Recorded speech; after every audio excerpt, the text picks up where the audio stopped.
Peace and blessings, everybody. Welcome to the episode of Politically Street. I am your community ambassador, Mr. Robert J. Anderson. Before I get started and introduce my guest, I'm going to give my disclaimer. Politically Street is not a political endorsement podcast. We're here information purposes only, all right? On Politically Street, I interview business owners, community leaders, and elected officials, all right? So with that being said, this young lady here, she, you probably don't remember this, but I do.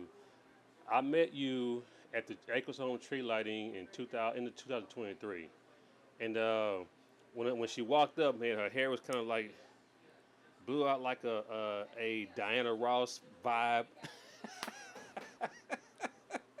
No, I'm teasing y'all.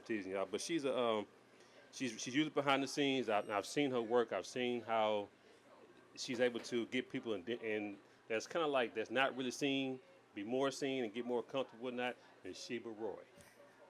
Thank you. Hello, politically street audience. Right. So, Sheba, what I usually like to do first, because right now in this climate, there are a lot of entrepreneurs being made, right? But some people want it to be just perfect, or they feel like, oh, I have a background, I can't do this, or I'm this, I'm that. And so, what I do, I get a background people first, and then I fast forward to where we are now. You comfortable with that? Okay. All right, cool. Where'd you grow up? I grew up in Tomball, Texas. Tomball. Yeah. I know black folks in Tomball. Well, I mean, I split time between Tomball and Cashmere Garden. Okay, so, all right. I have family still in Cashmere Garden and a piece of property that I hope to turn into a garden. Really? Yes. Okay. But my dad bought a house in Tomball when I was 5, so we moved when I was about 6. And I grew up in Tomball. It's prime real estate out there now. I suppose so. It is also racist still. It is. Well, I don't know how racist it is, but I did hear stories. When Aldine would play Tomball in certain, like in basketball games and this and that, they talk about how their opponents were tall, corn-fed, kind of like when I. So yeah, gotcha. So I'm assuming you went to Tomball High School. I did. I graduated in 2002 from Tomball High School. Okay, gotcha. Yeah, that makes me 41. For everyone who thinks I'm in my late 20s, I'm not. I wouldn't have given you 41. Okay. No. So did you have mom and dad in the household when you grew up? Yeah, both of my parents were home. Let me be real. Both of my parents were in our house, but because they worked a lot. I mean, I was a latchkey kid, and my sister was watching me allegedly. So I spent a lot of time outside, being with friends, people, and really just being outside. I still love to just be outside. I was talking to somebody, a person was on my podcast yesterday. We were talking about how the climate has changed so much. Kids really aren't outside playing, riding bikes as much as they used to. And, I was a latchkey kid too. So I think in the second and third grade, coming home, turning the key and don't let anybody in the house. It was so, I was going to have problems. Absolutely, going to be a big problem. Real big problems, right? Yeah. So after high school, where was Sheba? So let me just backtrack a little bit. Go ahead. My dad passed away when I was 16. Oh, I'm sorry. He had cancer, bladder cancer. So for everybody who takes their time to go to the restroom, don't do it. Go when you have to go. Don't hold your urine. But so it really kind of, I wouldn't say it derailed me, but I think it put me on a different path. So when I graduated from high school, my mom had taken me, to U of H, and we were gonna enroll, and I was gonna probably go to that communication school. And I was like, I don't want to go to college right now. I want to do something else, which was nothing. So I just started playing around. My sister and her husband had got an apartment on DeSoto. Oh, wow. And I was like, in 2000, 3? Ooh. Yeah, so I was like, I just want to chill. So I basically left home and went basically to that apartment. Gotcha. In candlelight. Wow. Yeah. Yeah. So if people, well, anyway, we're not going to get into candlelight. Wow, I didn't know that. Interesting. So, where was she? Was basically a wanderluster at this time. She's wanderlusting. Yeah. What did you get into it? Because I want to get to the point to where we are now. Because with me, I did go to college, but then I still had a job. So it's like I was. Anyway, this is about you. Yeah. So I met my son's dad Okay. not too long after that, and I had a baby. So Okay. I was like, okay, well, I was 20, about 20, 21 at this time. So I was Mhm. like, okay, well, I guess I have to take care of the kid, Mhm. Mhm. And so I started working. I mean, I wasn't really satisfied just working because, I mean, you don't make a lot of money At when all. you don't have a career path, you don't Mhm. have any certifications or anything. Mhm. So my mom actually, without me knowing, had put my information in like a University of Phoenix Mm. situation. Mhm. So I got enrolled and I really wanted to go into communications, Mhm. but I ended up getting a degree in business management. Interesting. So I was working, actually I was working for Xerox. I really enjoyed that job. Mhm. I was on the like the field service team. I Mhm. would go out, fix copy machines, Can you all kinds still of do stuff. you think? Yeah, I could. Yeah. Okay. Would I want to? No. But I wanted a career in marketing or Mm. communications, and Mhm. since I didn't have any background in that, 'cause my background was basically like IT, Mhm. and I ended up working for a hospital, Mhm. one of the major hospitals in Houston, as a buyer. So I started a career in procurement after that. Wow. After college, Mhm. kind of, I started a career in procurement. Mhm. But again, I wanted to be in marketing. So I was like, okay, well, I can't get a job in marketing because I don't have any skills or experience. Mhm. So what I'm going to do is I'm going to give myself something to do. Mhm. So I started a podcast with some of my friends, and it was really successful. And Wait, how long ago was this? Because podcasting wasn't podcasting back then. Like this is around what, maybe 2000 and. no, this was 2016. Okay, got it. Okay, Yeah. so that's when kind of right. Yeah. Okay. Yeah. Okay. Wait. So Yeah. we started a podcast. Mhm. And I mean, we were growing and becoming fairly successful. I mean, we were on the front page of the Zest Oh in wow, I Houston remember Chronicle Zest. Yeah, I remember Zest. because I was bothering the journalists, I and I missed was the like, Zest, man. I hey, forgot about the Zest. Wow. Okay. yeah, Anyway, I'm that's how I sorry. kind of ended up realizing that I could do publicity mm. because that happened. Mhm. So throughout the course of our podcast, we had decided we didn't want to keep spending money on studio space Mm. because we Mhm. had somebody who would record it and edit Mhm. it and whatever. Mhm. So I Mhm. was like, well, boom, let's buy some microphones, Mhm. let's buy the equipment, and I'll do the editing. Wow. So that's how we ended up kind of, I would say scaling, but we did start a process of saving our money and mhm. kind of doing, we would record at our house or wherever. Mhm. But ultimately, I wanted to be very successful and an independent business owner, and I Gotcha. knew that I needed more Mhm. to do that. And some of the girls on the show were like, that's not really what I'm looking for. Yeah. So we kind of broke up. Band Mhm. broke up, and I started working by myself, and that's Now, kind of how I got here. were you David Ruffin or were you Otis or which one? I feel like I was more of the Otis, Okay, gotcha. because Otis is still holding the He is. Temptations together. He is. That's true. I still own Between Us Girls, the podcast. Mhm.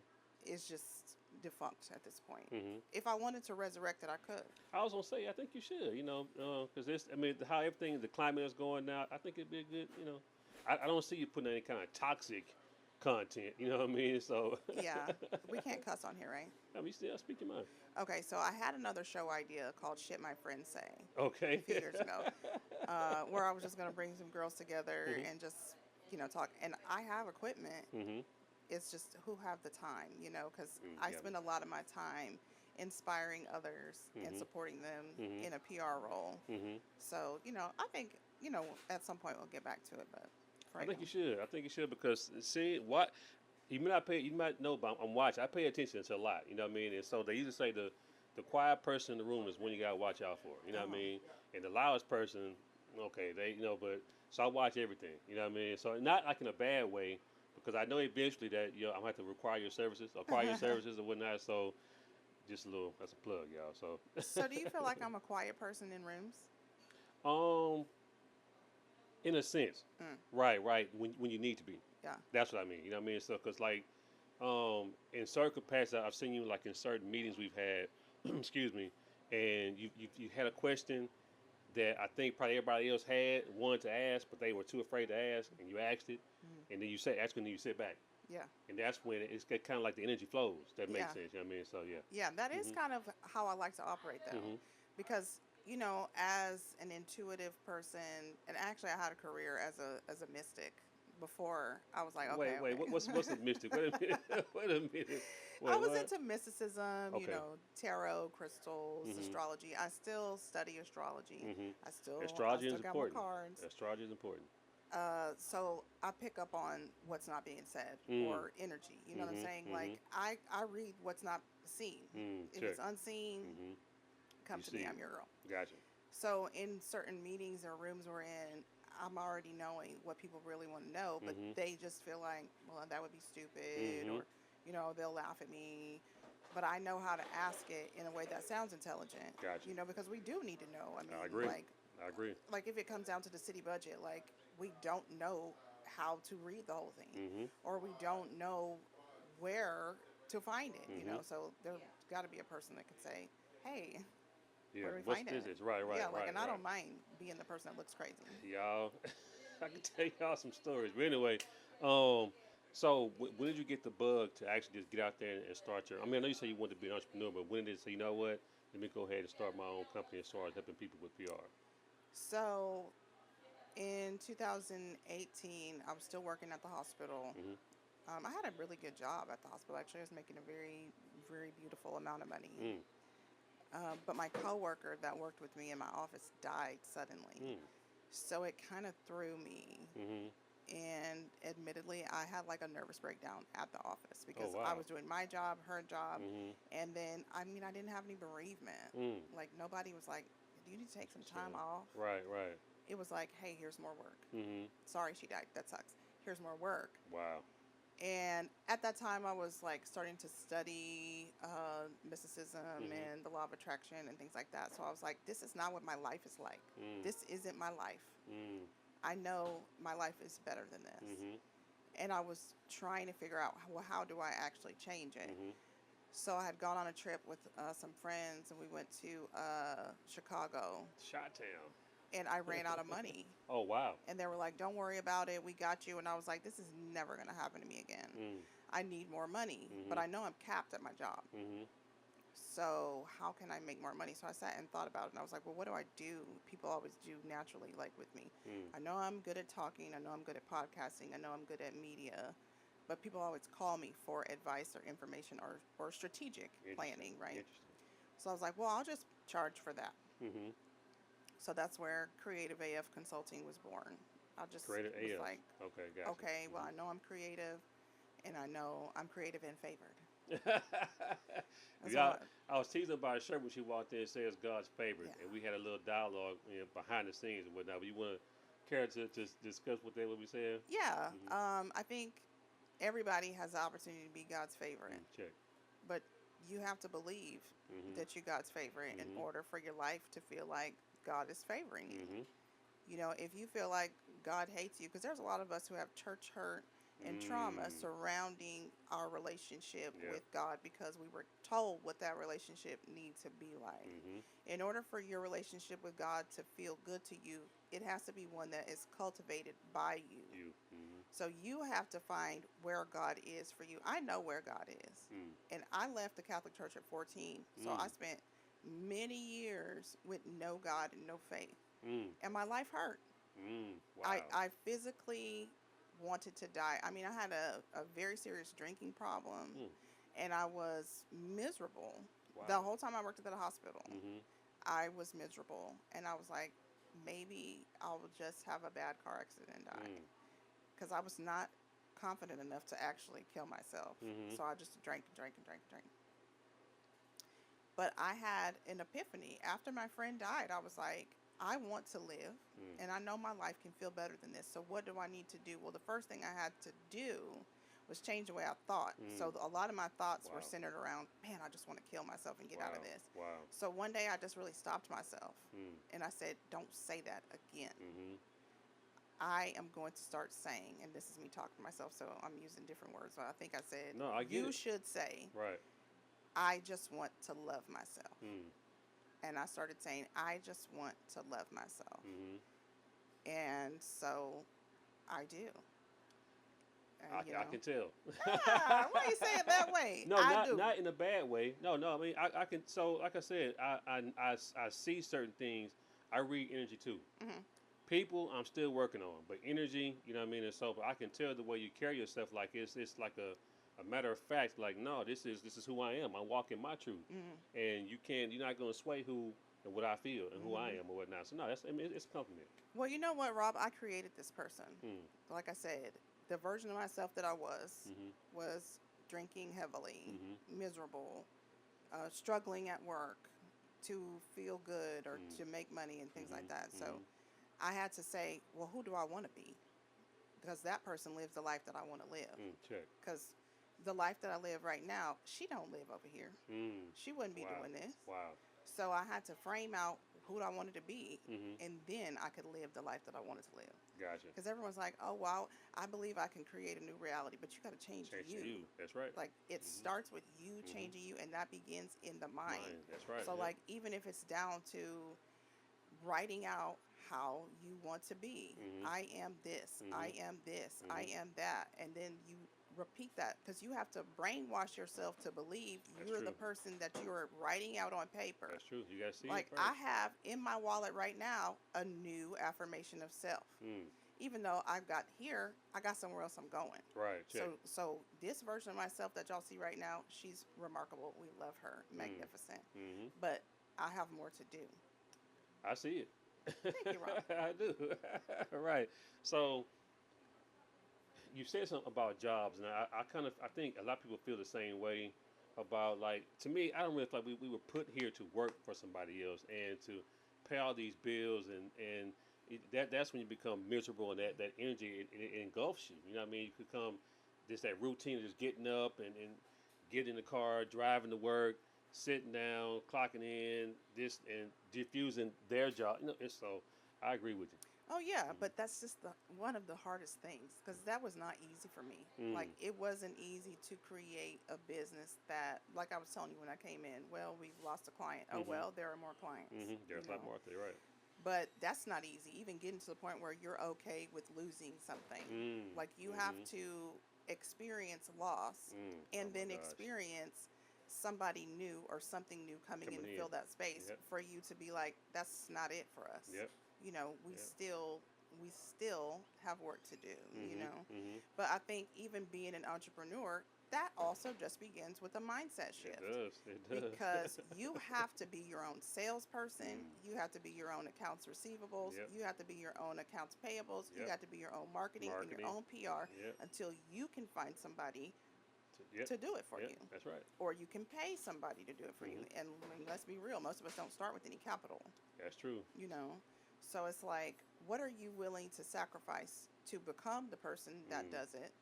And then what are you willing to sacrifice to get it done if you do need help? Mm-hmm. Like, are you willing to eat noodles so that you can pay somebody? Like, I had a serious coaching program at one time also.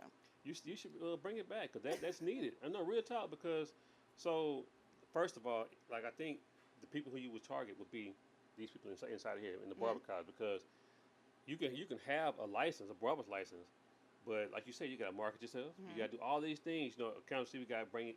All this stuff is all. It's a small business. You know Yeah. what I mean? So I would start. You know, just but I would when you get it started, I help you get some clients. Oh, absolutely. I love that. Mm-hmm. So, for that specific coaching client that I had, she told me when she came to our first session, she said, I'm not going to drink Starbucks so Mm. that I can pay you to help Mm. me. Wow. So, like, you have to be willing to say, well, I'm not going to go to the mall Mm-hmm. if you have something that you regularly spend your money on so that you can buy the thing that you need that helps you get more money. Everybody wants somebody to help them without an investment. Mm. Well, you don't walk up to the craps table, and I'm not a gambler or anything, but I just imagine this is how it is. You can't put one $10 chip on the table Right. and rake 20K Yeah, off that's the true. table. That's true. So what makes y'all think that you can do that in business? You're right. Hey, I got $5. Can you help me make 55,000? No, can't do it. You're going to have to make some kind of significant investment for you to get back. Like, if we talk about the energy of money or the flow of money, if I give Rob $10 and say, well, that's going to come back to me 10 times, I know that's not going to be $100,000. Mm. But you have to be able to say, okay, well, I know I have $1,000 right here, and I know I need 25,000. How much $1,000 do I need to put in order to get back the 25,000? Mhm. And then you have to wait. Mm-hmm. Like, you cannot rush Be the patient. flow of money, Mm. you know? can't rush it, but you have to open the channel. If your hands are like this, money cannot get into them either. That's true. So you can't be like, I can't wait to be rich with a closed fist. Like, you look crazy. It's not going to work. That's true. You've got to make the investment in order for it to come back. You have to trust that money is also energy and that it just flows. You can't be looking at it like, these are the last 3 coins I have. I just can't possibly do it. You don't believe that God is your provider. That's how you have to look at it. My money doesn't even come from people. It comes from God. Right. And if somebody is an open channel, they are ready to spend. You're right. And I'm ready to receive it because my hands are open. Right. Let me ask you a question, because this is kind of like, it's almost like marketing, but it's not. So, you know, first of all, you're right, because I knew I wanted to be like that person to help people get their product out, right? Or even just be a wealth of information, okay? But I invested in this equipment, you know? So this equipment has, my first year, my goal was to shoot 24 episodes. I think I did 60. Oh, wow, okay. You know, but I only put out like 2 a month. So anyway, that carried me up until I started in 2021, and my content carried me up until like right around 2023. So, but when I started I had a coffee shop as well. So I was recording out of my coffee shop, and some stuff happened. It kicked me out, you know, because I was being robbed, robbing rather. I was galvanizing all the black-owned business in the place I was at. Anyway, long story short, they shut me down. 4 years later, I come out. I do pop-ups now. So I had a customer that they pulled up to me and said, "What you selling?" I said, "I'm selling coffee." She said, "Well, you have any sample?" I was like, "What?" You know, and immediately I was like, thinking to myself, you don't go to Starbucks and after they have samples, you know, but you know, sometimes you got to meet folks where they are. So I brewed some coffee, a small little cup though, you know, and I poured it in, and I let her try. She got some condiments in there, and she drove off. So I was like, you know, was that the right thing to do? Is that your question about Yeah. samples? Rob, Starbucks doesn't have to have samples. Starbucks is Starbucks. True. But I guarantee you that first little coffee shop in Seattle had some samples. Good point. Okay. So everyone who is starting out must have samples. Now, you know, I have the farmer's market. I'm My recommendation and suggestion to all the vendors is to have samples. But there are some who are like, nah, yeah, because they don't want to lose that money that they could be making off true. of what they're providing in the sample. I see your point. But marketing sometimes is like seduction. You know, if you want that person to come back, you got to feed them a little bit. You know, so if the coffee is good, they'll come back. give the sample. Right. And then when you hand them the sample, say something like, "It's the best coffee you ever tasted." And they'll be like, that is pretty good. Yeah, and they'll right. never forget that you said that's the best coffee you ever tasted. You're and right. they'll be like, you know what? I want some coffee. Instead of going to Starbucks, they're going to be like, I bought a bag, or I know where I could get a bag. But we can't be afraid to do samples. So You're right. this is what I tell people. Even if you're providing a service, if you don't have a product, you have to create a portfolio. That's right. And if nobody knows you yet, you're not going to be able to get paid on every job. That's true. So do some stuff for somebody that you care about. Like if there's somebody who is trying to start out in branding, PR, marketing, well, come over here and offer Rob some support. Push Rob. Put Rob in your portfolio. Then one thing you know is, how much time does it really take you to do what you're trying to do? Right. Because before you've done it, you really don't even know how to charge for it. Right. That's true. You're going to put $100 on something that really costs you $1,000. That's true. So you have to practice. But my suggestion is practice 3 times maximum. Then you know exactly what you charge for it, exactly what it takes you to do it. Then it becomes easier for you. And in becoming easier for you, you can pitch it and say, hey, yeah, we can do that. That way you know guaranteed you can do it, so you can charge more because there's a guarantee on the success of it. But you don't come out the gate charging maximum. You just don't. You know, I've been doing this for, 6 years now? Wow. And when I started, I started charging $60 per session just to talk to me. I don't charge that now. Right. I mean, that's like maybe 50% of what it costs for 1 hour, you know. But you don't know that until you've drained yourself by giving away yourself. You just don't know. And Right. like with the samples, what you also learn is that's also market research. Right. Don't sleep on market research. You don't know your market, you don't know your target until they've tasted the product. You're right. You've got to give the sample. Do not be afraid of the samples. You've got to give the samples because you need the people to taste it. That feedback is so valuable. It is. I agree. If nobody ever wants to buy a $20 bag of coffee because they don't know what it tastes like, you'll never get the feedback. That's true. So you got to do the samples so that you're trading. It's a trade for you to get what you need so that you can then go create a post that says the best coffee you've ever tasted. Put the person that tasted's quote on there. Man, this coffee tastes like blah blah blah. It's better than so and so. You don't right. have that if you don't give the sample. You're right. You know. You're right. So I'm writing a book. Well, I finished writing the book, but it's called Demand Driver. And it basically teaches people kind of how to DIY to increase the demand of your product. Gotcha. So like you have coffee, you have a lot of supply, you don't have a lot of demand. So the book should, if read and applied correctly, should teach you how to create demand for the coffee. Makes sense. Makes a lot of sense. It sounds like it's kind of similar to that book Contagious by Jonah Berger. And I think I heard from Nipsey. But anyway, but yeah, so I'm definitely going to read. When you get it out, I'll buy one from you. Absolutely. I'll give you one, Rob. You sure? Yeah, I'll give you one. All right.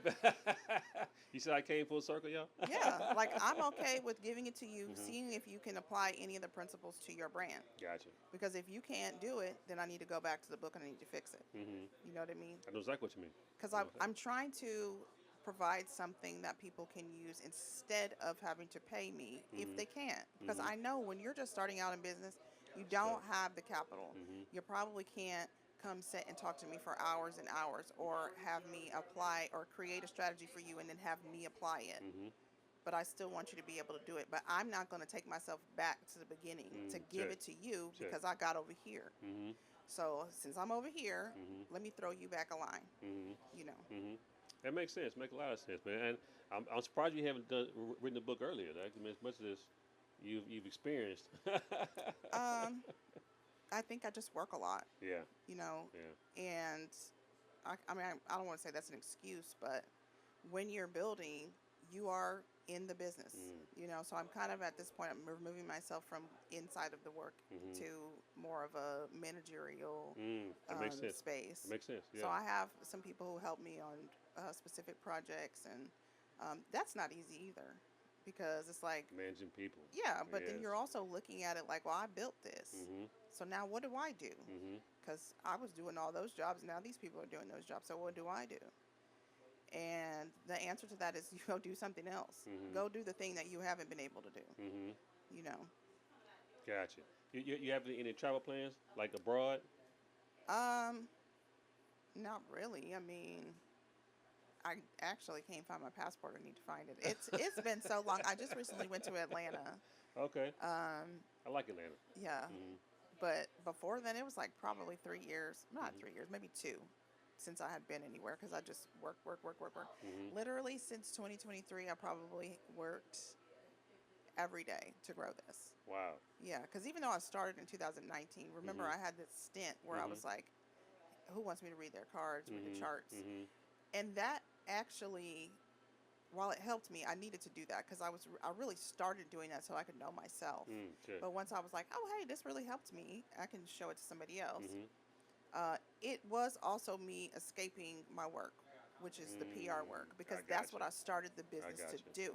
So in the middle of where I was going, I was like, ooh, let me take a little detour and go sit on the moon for a while.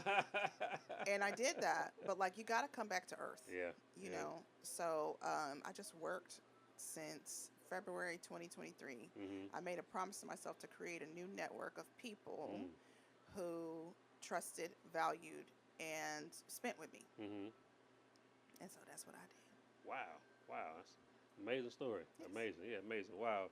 Now I actually would like to, if you travel abroad, because like sometimes you have to kind of pull back and just kind of not think, quote unquote, and then come. So, because you get most of your ideas when you're not, quote unquote, thinking, it comes to you, channels to you. You know what I mean? And so, I've traveled to a few places, and I've had these spiritual experiences, for lack of a better word. You know, it just because I tried coffee for the first time in Ethiopia, Oh, wow. and I was like, wow. So if I've been missing this whole time, what about me? I want to share this with somebody else. You know what I mean? And so I shared my experience through my coffee. You know what I mean? So everybody not going to Ethiopia, but Yeah. you get a little coffee. You get a taste of it when you come taste my coffee. Well, Rob, you just solved your own problem if you had it in Mm-hmm. terms of being niche driven Mm.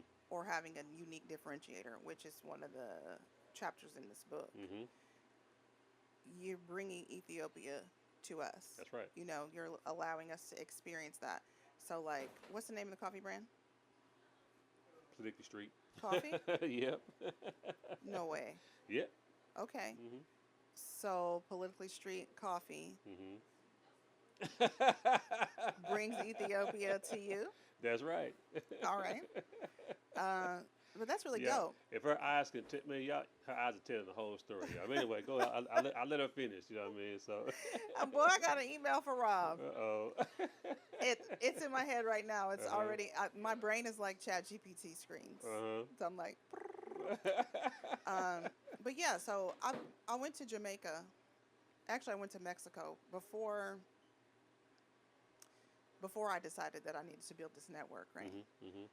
But I went to Jamaica to chill and relax, Mm-hmm. and it kind of was a moment for me when I realized what was missing in the hotel I was in Mm. and how to pitch them on an opportunity for them. So I was Okay. like, well, I'm really good at this. Of Mhm. course, they didn't take me up on it. They probably did it. They just didn't do Didn't it tell with you me. about it. Right. Because that's honestly the reason why the marketing arm of Creative AF Consulting is called Muse, Mm. because people will be copying me or taking my ideas and Mm. not saying, hey, I got this from her. Mm-hmm. So I was like, well, I know I'm your muse Mm-hmm. and you're not going to say it. Mm. So I'll say it for you. Mm-hmm. You know what? Not to cut you off. So before I did coffee, I had a Greek paraphernalia store, right? Long story short, there were people coming to us and said they wanted to invest in us and blase blase, and they didn't. They were basically coming in trying to juice us for our ideas, going back and starting their own, right? Hmm. And it's like at one point you're like, man, the audacity of these people. But at the end of the day, they still watching me or watching us. So at the end of the day, they gonna do what they do. They can get the crumbs, but what's coming for us is gonna be a whole lot bigger. You know. So but anyway, I thought Absolutely. about that. That makes sense. Yeah. Well, I mean, and that's the thing is, I was like, well, that's kind of messed up. But like Mhm. at the end of the day, I still got the juice. Check. You know, Mhm. still got the juice, Mhm. and I can use it for myself or other people Mhm. who don't mind saying, "This is the person who helps me." Mhm. And I had people who called me regularly, and when I told them, "Hey, there's now a charge Mm. for these conversations," They stop stop calling. calling me. Mhm. They That's can't how I'm afford like, wow. So that's how I know that you really just wanted to you. Mhm. pick my Pick your brain. brain. Yep. And I was like, I must have a good brain. I must got some good brain over here. If you coming over here to steal from me regularly. Wow. Yeah. And Yeah. so I'm like, I am very Mhm. smart, but that's what makes a good strategist. So, you know, there's everybody's not going to take your idea. Some people have to be the ideas person. They Mm. kill their own stuff Mhm. because your ideas do not be Mm. good. Wow. Wow. So tell me, well, first of all, I appreciate you coming on. I mean, I'm trying to get you on for probably about a couple of years. You don't know it yet, but Oh, I got the courage to ask you. You know what I mean? oh. So, so how can everybody find you on social media and if you have a website and things like that? Okay, so follow me on Instagram. This is like my working portfolio. Hmm. Anytime people are like, well, how do I know if you're good at what you do or what you do, blah, blah, blah, that's fine. Just follow me Mm. at MUZE brand MGMT. And then my website is www.mscreativeaf.com. Gotcha.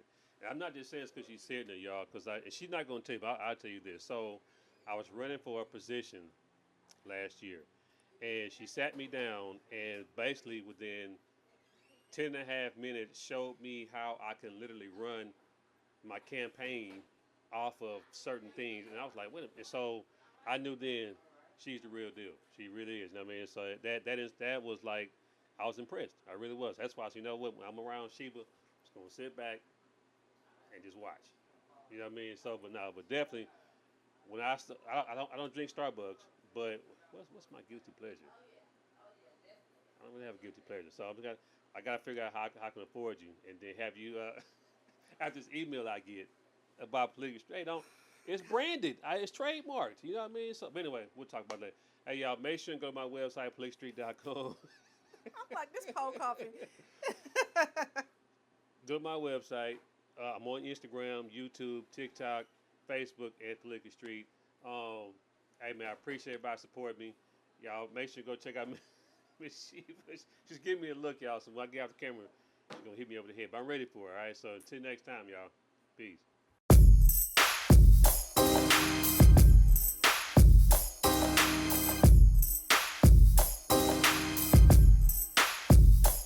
Definitely want to give a shout out to Political Street, man. That's one of the coldest names you can have. Because we out here in these streets, but these politics is trickling down, so it's all intertwined, man. So we got to figure out how to work it the way we work. So shout out to Political Street.